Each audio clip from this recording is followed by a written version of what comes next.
आप तशरीफ ले जा रहे हैं मक्का छोड़ के मदीना, रास्ते में भूख लगी, राबिग एक खेमा देखा, वहां एक बूढ़ी औरत बैठी।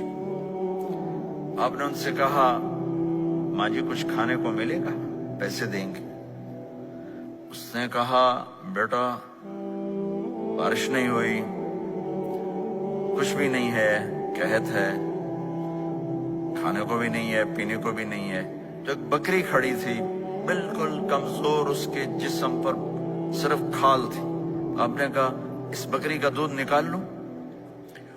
वो कहने लगी, देख तो रहे हो इसके जिस्म पर तो सिवाय खाल के और है कुछ नहीं, कहां से निकालोगे?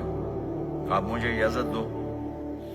अब चूंकि एक अजीब सा वाकया हो रहा है कि एक ऐसी बकरी से दूध निकालने की बात हो रही है जो चल भी नहीं सकती, तो बुढ़िया आपको ऐसे गौर से देखने लगी कि ये कौन है, ये कौन है जो इस मरी हुई बकरी से दूध निकालना चाहता है। तो गौर से देख रही, तो आप आंखों में समा गए। फिर उसने उसको बयान किया।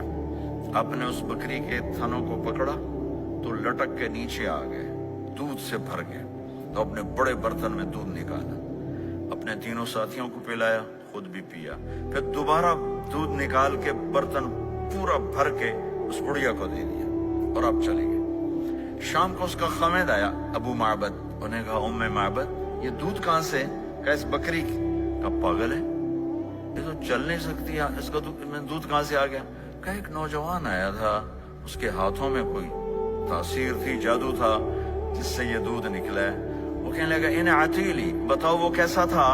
शायद आपने कभी सुना ना हो अपने नबी का। बोलिए मैं बताना चाहूँ हमारे नबी कैसे थे। आज तक आलिम थक गया तर्जुमा करते हुए।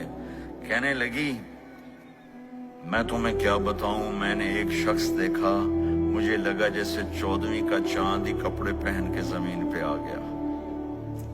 ज़ाहिर अल-वदा अबलज अल-वजह, चमकता चेहरा। मैं पूरा आपको सुन, एक और हदीस भी साथ जमा कर लेता हूँ। अजीम अल-हामा, खूबसूरत सर, बड़ा शदीद सवाद शार, स्याह काले बाल।